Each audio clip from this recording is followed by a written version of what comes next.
So hi guys, this is your advocate friend Rashmi Thakran, and today we're gonna talk about how to read a contract, a step-by-step guide in a simple and effective way. So understanding contracts are really crucial, whether it is signing a lease agreement, a job agreement, or a service contract. So here is a step-by-step guide to help you navigate through how to read and understand the contracts. So gather your material. जब भी आप एक contract को पढ़ने के लिए बैठते हैं तो आपको ध्यान रखना है कि आपके पास एक पेन और एक हाइलाइटर ज़रूर होना चाहिए, ताकि आप उस कॉन्ट्रैक्ट की इम्पॉर्टेंट डिटेल्स और क्लॉज को किसी नोट पैड पर लिख सकें। Read it carefully. तो आप जब भी कोई कॉन्ट्रैक्ट को पढ़ने बैठते हैं तो आपको इस चीज़ का ध्यान रखना है कि आप उस कॉन्ट्रैक्ट को एक बार बहुत जनरल रीडिंग दे रहे हैं।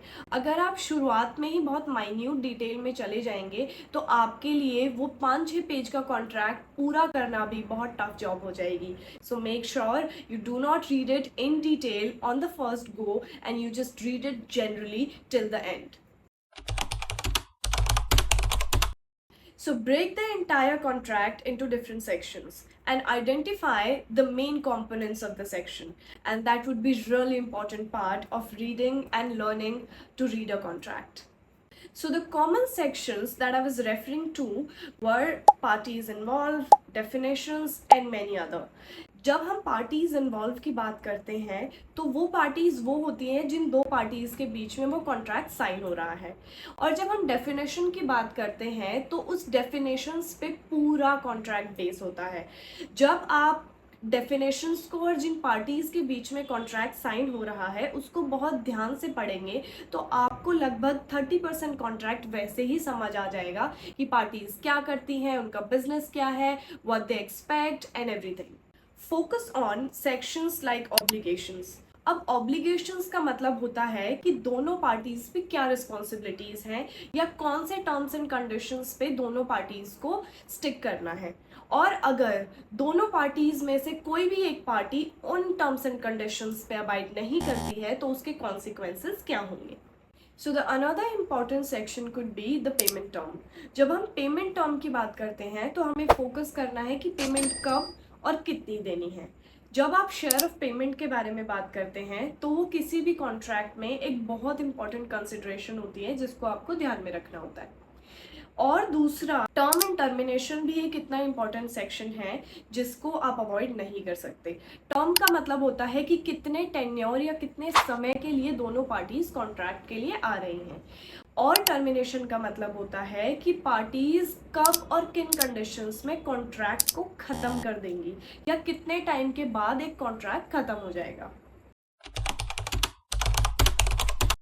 Highlight the key clauses or make sure you look for common clauses like indemnity clause. Indemnity clause means which party is having more legal liability than the other.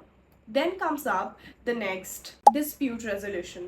When we talk about dispute arising within the parties या फिर कोई ऐसे clause जब बीच में आ जाते हैं जब दोनों पार्टीज के बीच में मनमुटाव हो जाता है और वो सोचती हैं कि हमें एक लीगल एक्शन की तरफ जाना चाहिए, तो दोनों पार्टीज आजकल जो लीगल कॉन्ट्रैक्ट होते हैं उनको कोर्ट्स में ले जाने की जगह आर्बिट्रेशन के लिए ले जाना पसंद करती हैं। तो आपको ये देखना है कि दोनों पार्टीज कहाँ अपने डिस्प्यूट को लेके जाना चाहती हैं, रीएड्रेसल के लिए या फिर रेजोल्यूशन के लिए।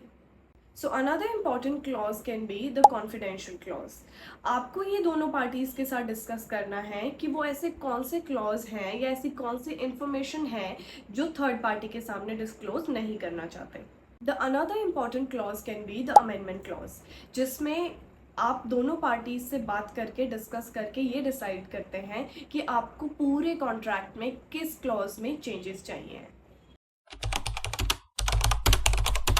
Take notes.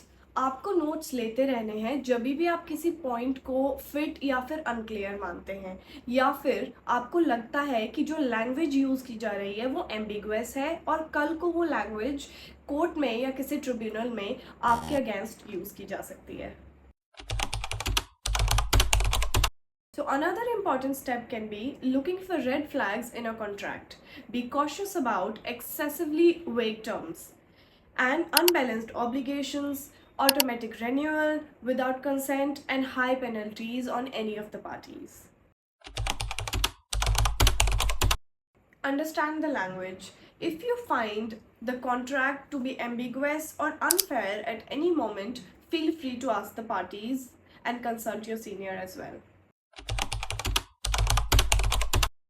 Go for a final review before signing the copy of contract. दोनों पार्टीज को कंसल्ट करिए, उनसे पूछिए कि वो कोई अमेंडमेंट्स कॉन्ट्रैक्ट में चाहते हैं कि नहीं, और अगर नहीं और आपको भी कॉन्ट्रैक्ट सही लगता है तो go for signing.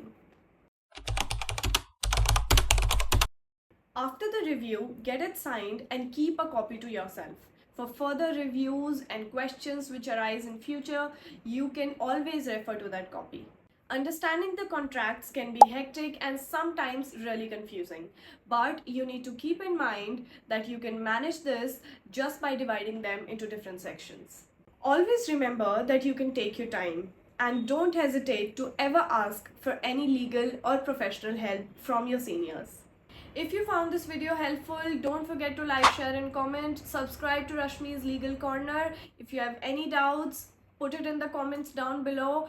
And you're not subscribing to my channel, guys, this is a humble request from my side. If you need more videos like this, subscribe to my channel.